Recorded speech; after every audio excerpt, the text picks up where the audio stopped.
दीपावली की जो 5 दिवसीय पूजन आप कर रहे हैं, उसमें जो पूजन आपने थाली में रखकर करी है, जिसमें 2 सिक्के चांदी का और अपना सादा सिक्का रखकर उसको बांधकर जो पूजन करी है, उसी थाली में वापिस आज 1 कमलगट्टा, 1 हल्दी की गठान, 1 अमरबिल का टुकड़ा और घी के 5 दिए लगाइए।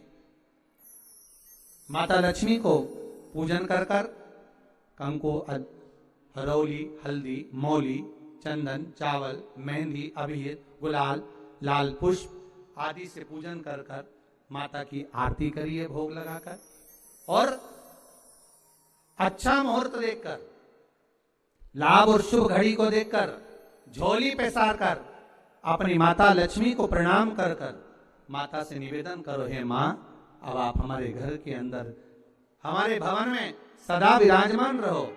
और माता को अपनी झोली में वो 2 सिक्के जो रखे हैं उसको झोली में डाल लीजिए। 1 कमलगट्टा, 1 हल्दी की गठान, 1 अमरबिल का टुकड़ा अपनी झोली में डाल लीजिए और वहां से चौकी को, पाटे को हटा दो, थाली को हटा दो और थोड़ा सा हाथ में जल लेकर वहां पर पोछा फेर दो।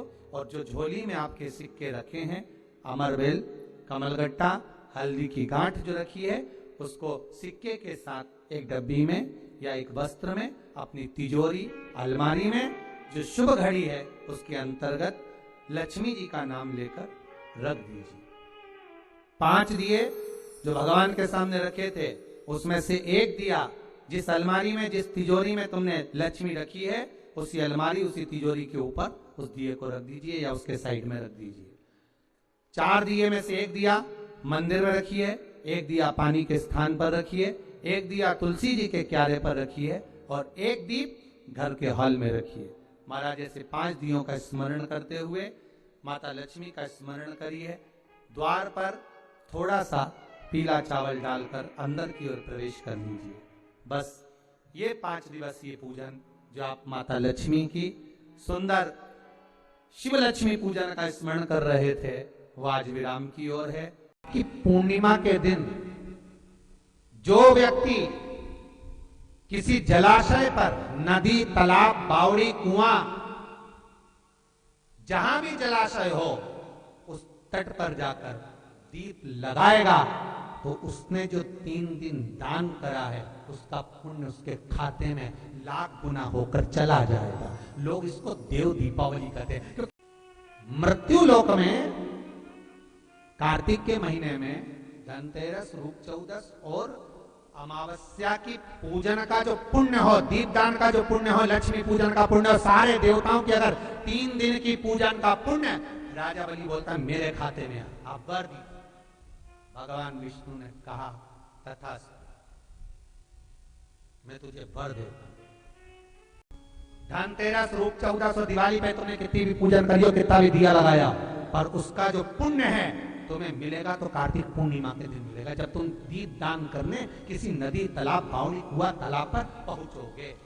वहां नहीं जाओगे तो पीपल के पेड़ के नीचे, वहां नहीं जाओ तो आंवले के पेड़ के नीचे, पर वहां दिया दान होना चाहिए। अब बात करते हैं भाई दूज का क्या महत्व है। भाई दूज जो है कार्तिक मास के शुक्ल पक्ष की द्वितीय तिथि को मनाया जाने वाला पर्व है। इसे यम द्वितीया भी कहते हैं क्योंकि यह दिवाली के 2 दिन बाद पड़ा जाता है। क्योंकि इस दिन कार्तिक शुक्ल द्वितीया को पूर्व काल में यमुना जी ने यमराज को अपने घर बुलाकर सत्कार पूर्वक भोजन कराया था। उस दिन नारकी जीवों को यातना से छुटकारा मिला और उन्हें तृप्त किया गया और वह पाप मुक्त होकर सब बंधनों से छुटकारा पा गए। सबके सब यहाँ अपनी इच्छा के अनुसार संतोषपूर्वक रहने लगे।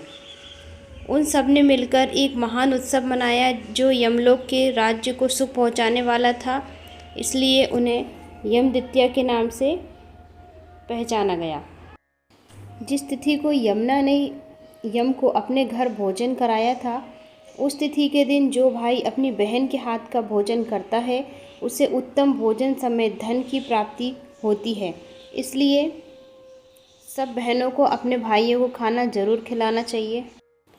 भाई दूज वाले दिन जो भाई बहन के हाथ का भोजन करता है उससे धन, आयुष, धर्म, अर्थ और सुख की प्राप्ति होती है। इसी दिन देवी यमुना और धर्मराज यम की पूजा करने से जाने अनजाने में किए गए सारे पाप नष्ट हो जाते हैं। इसलिए भाइयों को अपनी बहन के ससुराल ज़रूर जाना चाहिए खाना खाने के लिए, और जो कुंवारी लड़कियां हैं वह अपने घर पर अपने भाई का टीका करके उन्हें खाना ज़रूर खिलाएं। और इस दिन प्रातःकाल चंद्र दर्शन की परंपरा है और सायंकाल घर के बाहर 4 बत्ती वाला दीपक जलाकर दीपदान करने का नियम भी है। ऐसा करने से कल्याण और समृद्धि की प्राप्ति होती है, यम की कुदृष्टि नहीं पड़ती है। इसलिए 4 बाती वाला दीपक ज़रूर लगाएं।